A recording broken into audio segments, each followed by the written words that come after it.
एक टीचर, एक आलीशान द्वीप और सालों तक दुनिया की नजरों से छिपा हुआ एक बहुत बड़ा अपराध। आज हम बात करने वाले हैं एप्स्टीन फाइल्स की। ये सत्ता, अपराध और ऐसे रहस्यों की कहानी है जिसने पूरी दुनिया को उलझा कर रख दिया है। ये नंबर देखिए, 35 लाख। ये कोई छोटा मोटा आंकड़ा नहीं है। अब तक जो दस्तावेज सामने आए हैं उनकी संख्या 35 लाख से भी ज्यादा है। सोचिए, ये सिर्फ कागज नहीं बल्कि एक ऐसे मकड़जाल का सबूत है जिसकी गहराई का अंदाजा लगाना भी मुश्किल है। और यही वजह है कि ये मामला आज पूरी दुनिया का ध्यान अपनी तरफ खींच रहा है।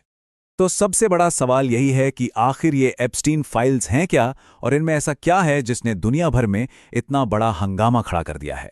आज की इस पड़ताल में हम इसी सवाल का जवाब ढूंढेंगे। इस बेहद उलझी हुई कहानी को समझने के लिए हम इसे कुछ हिस्सों में देखेंगे। सबसे पहले जानेंगे कि ये फाइल्स हैं क्या। फिर बात करेंगे उस आदमी की जो इस पूरे जाल के केंद्र में था और उसके उस बदनाम द्वीप की। हम ये भी देखेंगे कि कैसे न्याय प्रणाली पर सवाल उठे और इस कहानी का अंत इतना रहस्यमय क्यों रहा। और हाँ, इसका भारतीय कनेक्शन क्या है और क्यों ये एक अधूरी कहानी है, इस पर भी बात करेंगे। तो चलिए सबसे पहले ये समझते हैं कि ये जो एप्स्टीन फाइल्स नाम बार बार सुनने को मिलता है, ये असल में है क्या। देखिए, सबसे ज़रूरी बात तो ये है कि ये कोई एक किताब या कोई लिस्ट नहीं है। एप्स्टीन फाइल्स असल में हज़ारों कानूनी दस्तावेज़ों, एफबीआई की जांच के रिकॉर्ड्स और जेफरी एप्स्टीन के खिलाफ जो केस था, उससे जुड़े सबूतों का एक बहुत बड़ा खजाना है। और इन फाइलों में क्या कुछ नहीं है। एप्स्टीन के प्राइवेट जेट में कौन कौन सफ़र करता था उसके रिकॉर्ड्स हैं, पर्सनल ईमेल्स हैं, कॉन्टैक्ट लिस्ट हैं, पीड़ितों ने कोर्ट में जो बयान दिए वो हैं, और तो और फाइनेंशियल रिकॉर्ड्स, एफबीआई के नोट्स, तस्वीरें, वीडियो, मतलब सबूतों का अंबार है। अब चलते हैं कहानी के केंद्र में। आखिर ये सब शुरू कैसे हुआ?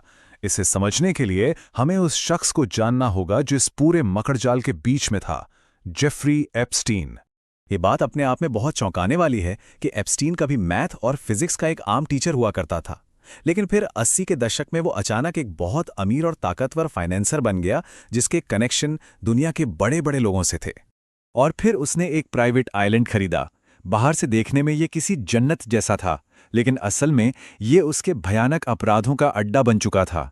इसे लोग पीडोफाइल आइलैंड या पाप का टापू भी कहने लगे थे। एक ऐसी जगह जहां ऐशो आराम की आड़ में एक बहुत ही घिनौना सच छिपा हुआ था। अब कहानी का वो मोड़ आता है जो सीधे सीधे न्याय प्रणाली पर ही सवाल खड़े कर देता है। ये वो वक्त था जब एप्स्टीन पहली बार कानून के शिकंजे में आया, लेकिन जो नतीजा निकला उसने सबको हैरान कर दिया। तो हुआ ये कि 2005 में पहली शिकायत हुई। एफबीआई ने जांच शुरू की और दर्जनों पीड़ितों की पहचान की। सबूत बहुत मजबूत थे, लेकिन इसके बावजूद 2008 में उसे एक ऐसी प्ली डील मिल गई, मतलब एक तरह का कोर्ट के बाहर समझौता, जिसने सबको सकते में डाल दिया। पीड़ितों को लगा कि उनके साथ बहुत बड़ा धोखा हुआ है। और यहां पर अन्याय बिल्कुल साफ नजर आता है। एक तरफ आरोप देखिए, इंटरनेशनल सेक्स ट्रैफिकिंग, नाबालिग लड़कियों का शोषण, और दूसरी तरफ सजा, सिर्फ 13 महीने की जेल, वो भी ऐसी कि दिन के 12 घंटे काम के लिए बाहर जा सकता था। इस डील ने कई लोगों को यह सोचने पर मजबूर कर दिया कि क्या पैसे और पावर के दम पर न्याय को खरीदा जा सकता है। लेकिन कहानी यहां खत्म नहीं होती।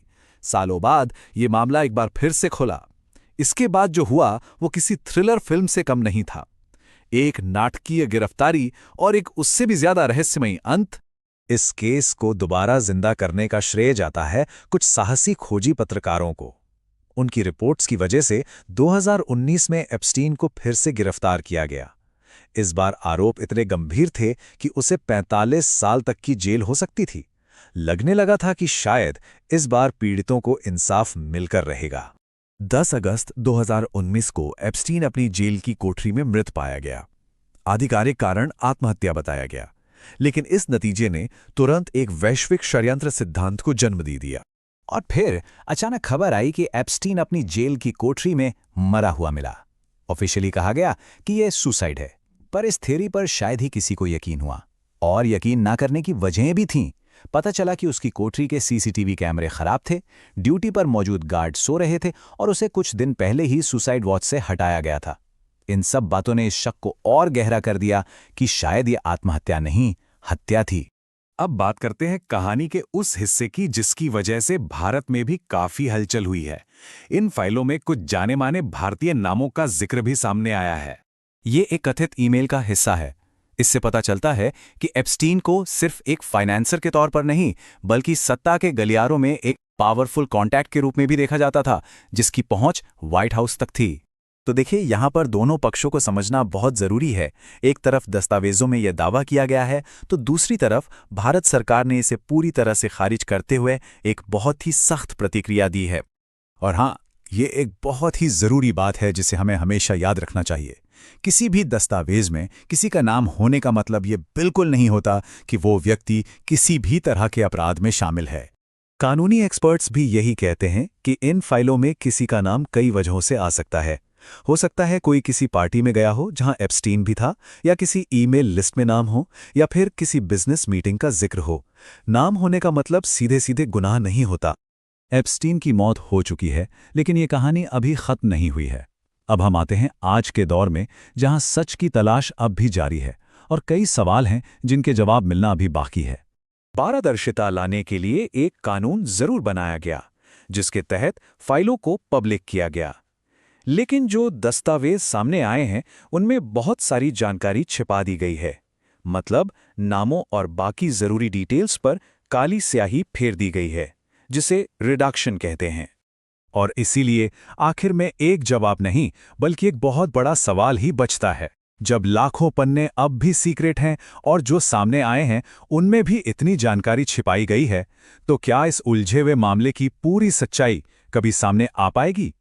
ये एक ऐसा सवाल है जिसका जवाब शायद दुनिया भर के कई लोग आज भी तलाश रहे हैं।